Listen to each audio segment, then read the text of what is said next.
అడవులు మత్స్య సంపద పెరగడానికి ఎంతో దోహదపడుతున్నాయి. మడ చెట్ల వల్ల చేపలు, రొయ్యలు, పీతలకు పూర్తి రక్షణ దొరుకుతోంది. వాటి పిల్లల రక్షణ, ఆహారం కోసం మడ అడవులు గల ప్రాంతాలకు అవి వేల సంఖ్యలో తరలివస్తాయి. మడ అడవులు లేని చోట కన్నా మడ అడవులు ఉండే ప్రదేశాల్లోనే రొయ్యలు, పీతలు ఎక్కువగా లభిస్తాయని మత్స్యకారులు సైతం అంగీకరిస్తున్నారు. నీటిలో రాలిన మడ ఆకులు కుళ్ళిపోయి చేపలు, రొయ్యలకు పౌష్టికాహారంగా ఉపయోగపడుతున్నాయి. అంతేకాకుండా ఈ పదార్థం సముద్రంలోనికి కూడా వెళ్లి అక్కడ ఉండే మత్స్య సంపదకు ఆహారంగా ఉపయోగపడుతోంది.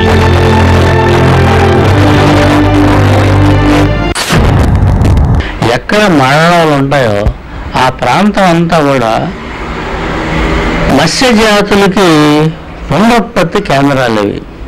అనేక మత్స్య జాతులు, ఎన్ని మత్స్య జాతులు ఉన్నాయో మనకి సముద్రంలో కానీ నదిలో కానీ దరిదాపు అన్నిటికీ కూడా అవి అక్కడ అవి స్పానింగ్ సెంటర్స్, అక్కడ పెరుగుతాయి ఇవి. ఎందుకంటే అవి చాలా అనువుగా ఉంటాయి. అవి పెరగడానికి, అక్కడ గుడ్లు పెట్టడానికి, పెరగడానికి చాలా అనువుగా ఉంటాయి. మడ వృక్షాలు పెను తుఫాన్లు, సునామీలు, హరికేన్ల వంటి ప్రకృతి విపత్తుల నుంచి సారవంతమైన భూమి నేలకోతకు గురికాకుండా కాపాడతాయి. సముద్రాలు, నదుల నీటి ప్రవాహ వేగాన్ని, అలల ఉధృతిని తగ్గిస్తాయి. పర్యావరణ సమతుల్యతను కాపాడతాయి. ఉప్పు నీటిని గ్రహించే కొన్ని మడ చెట్ల జాతుల ఊతవేళ్లు భూమిలో బలంగా పాతుకునిపోయి ఎంత గాలి వీచినా తట్టుకుంటున్నాయి. అధిక గాలిని అదుపు చేస్తున్నాయి. మడ వృక్షాలు పర్యావరణ సమతుల్యతను కాపాడతాయి. ఈ వృక్షాల ద్వారా కోట్ల టన్నుల వంట చెరుకు, తేనె లభిస్తాయి. మత్స్య సంపద పుష్కలంగా అభివృద్ధి చెందటానికి దోహదపడతాయి. పర్యాటక ప్రాంతాలుగా ఉపయోగపడతాయి. దేశానికి ఆర్థిక సంపదను తెచ్చిపెడుతున్నాయి. పశుగ్రాసం, కలప, ఇంటి కంచె, పైకప్పులకు వీటిని వినియోగిస్తున్నారు. తాళ్ల తయారీకి ఉపయోగపడతాయి. గ్రామాల్లో ఉపాధి కల్పించవచ్చు.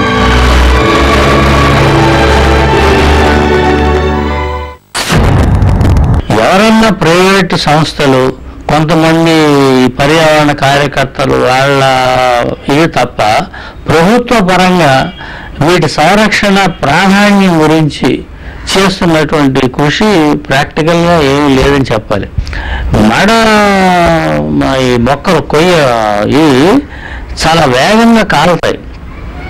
రెండవది ఏంటంటే ఈ ఇది కారణం ఇది ఈ మేకులకి వుడ్ నెయిల్స్ అంటాం, వాటికి ఈ ద్వారబంధాలు ఫిక్స్ చేయడానికి, తిరగని వాళ్ళకు ఉండే దీనికి ఇవి బాగా పనిచేస్తుంది. ఇనులాగా, టేకులాగా దరిదాపు శాశ్వతంగా ఉండిపోతుంది.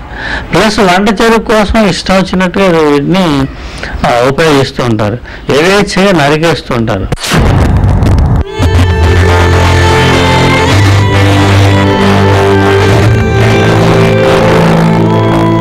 గాలి, నీరు, భూమి కలుషితం అవుతున్నట్లుగానే ఏటా మడ అడవుల విస్తీర్ణం తగ్గిపోవడం పర్యావరణ ప్రేమికులకు ఆందోళన కలిగిస్తోంది. దీనివల్ల భూమి కోతకు గురవుతుంది. సముద్ర మట్టం పెరుగుతుంది. రొయ్యల చెరువుల సాగు, వంట చెరుకు కోసం అడవులను నరికేయడం వల్ల పలు ప్రమాదాలు పొంచి ఉన్నాయి. ప్రముఖ వ్యవసాయ శాస్త్రవేత్త ఎంఎస్ స్వామినాథన్ ట్రస్ట్ 20 ఏళ్లుగా మడ అడవుల సంరక్షణకు పాటుపడుతోంది. పలు స్వచ్ఛంద సంస్థలు తీర ప్రాంతాల గ్రామాల్లో పర్యటించి ప్రజలను చైతన్యవంతం చేస్తూ మడ అడవుల పెంపకాన్ని ప్రోత్సహిస్తున్నాయి. మేము దగ్గర 20 yearsగా ఈ మడ అడవులను ఎట్లా కాపాడాలి, ఎట్లా గరిగిపోయిన ప్లేసెస్లో మొక్కలు పెట్టి మడ మొక్కలను పెంచొచ్చామంటే చేసి ఇక్కడ తూర్పుగోదావరి, కృష్ణ ఈ 2 డిస్ట్రిక్ట్లలో దాదాపు 530 హెక్టార్ వరకు మడ అడవులు పెంచడం జరిగింది. ఈ సునామీ తర్వాత మడ అడవులను చాలామంది ఇంపార్టెన్స్ తెలిసింది. దాని తర్వాత ఇప్పుడు చూసారంటే సునామీ తర్వాత గవర్నమెంట్ ఆఫ్ ఇండియా మట్టం కాదు, ఈ ప్రపంచ ఎన్జిఓస్ వాళ్ళు కూడా చాలా వరకు మడ అడవులను పెంపందుకు లోకల్ ఎన్జిఓస్కు, దాని తర్వాత గవర్నమెంట్కు చాలా వరకు డబ్బులు ఇచ్చి మడ మొక్కలను పెంచమని తమిళనాడు, ఆంధ్ర, ఒరిస్సా, వెస్ట్ బెంగాల్ ఇట్లాంటి కోస్తా తీరాన ఈ మడ మొక్కలను పెంచేందుకు చాలా వరకు కృషి చేస్తున్నారు.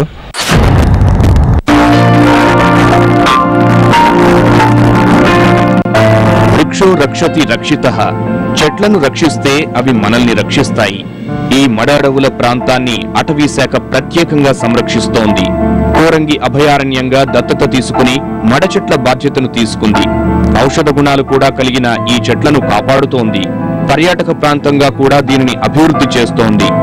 గోదావరి, కృష్ణా నదీ తీరంలోని మాట్లపాలెం, దిండు, భైరవలంక, కొబ్బరి చెట్టుపాలెం, దీన్దయాల్పురం, జింకలపాలెంలో మాంగ్రోవ్ మేనేజ్మెంట్ యూనిట్ల ఆధ్వర్యంలో 9,442 ఎకరాల్లో సాగు చేస్తున్నారు.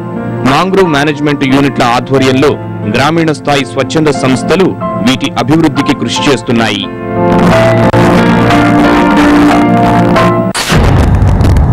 ఒకప్పుడు చాలా ఏరియా ఓపెన్ గా మడ్ ఫ్లాట్స్ ఉండేవి.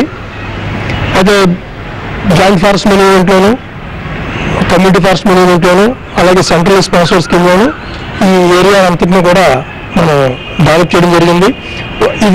ఈ కోరంగా సాంక్షన్ అనేది 235 స్క్వేర్ కిలోమీటర్స్. ఇందులో అబౌట్ 35% వాటర్ బాడీ, మిగతాదంతా కూడా ఫారెస్ట్ ఏరియా. ఒకవైపు అభయారణ్యంగా ప్రభుత్వం దత్తత తీసుకుని మడ అడవులను సంరక్షిస్తున్నామని చెబుతోంది. మరోవైపు పారిశ్రామిక కారిడార్లకు మడ అడవుల ప్రాంతాన్ని కేటాయిస్తోంది. దీంతో మడ అడవుల ఉనికి అగమ్యగోచరంగా మారింది. వాన్పిక్ పేరుతో మొన్న ప్రకాశం, గుంటూరు జిల్లాల్లో, పవర్ ప్లాంట్ పేరిట నిన్న పోలాటి తిప్పలో, సాల్ట్ ఫ్యాక్టరీ పేరుతో నేడు కానూరు సమీపంలో మడ అడవులు హరించుకుపోతున్నాయి. పలు స్వచ్ఛంద సంస్థలు వీటి అభివృద్ధికి ఎంత కృషి చేసినా బూడిదలో పోసిన పన్నీరుగా పరిస్థితి మారుతోంది.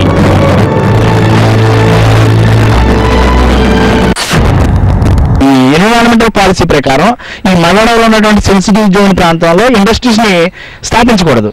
అయితే రిలయన్స్ అనే దానికి ఏ విధంగా పర్మిషన్ ఇచ్చారనేది చాలా ఆశ్చర్యకరమైన విషయం. ఎందుకంటే రిలయన్స్ పరిశ్రమ ఉన్నది చాలా దగ్గరలో, చాలా నియరెస్ట్ అనమాట. మగడ ప్రాంతాల పక్కనే ఉన్నటువంటి కెనాల్స్ పక్కనే ఉంది. సో దానివల్ల ఏమవుతుందంటే ఖచ్చితంగా ఆ భవిష్యత్తులో ఆ మగడవలు అనేది ఎఫెక్ట్ అవడం, తత్ఫలితంగా ఆ పరిసర ప్రాంత ప్రజలు కూడా ఎఫెక్ట్ అవడం జరుగుతుంది.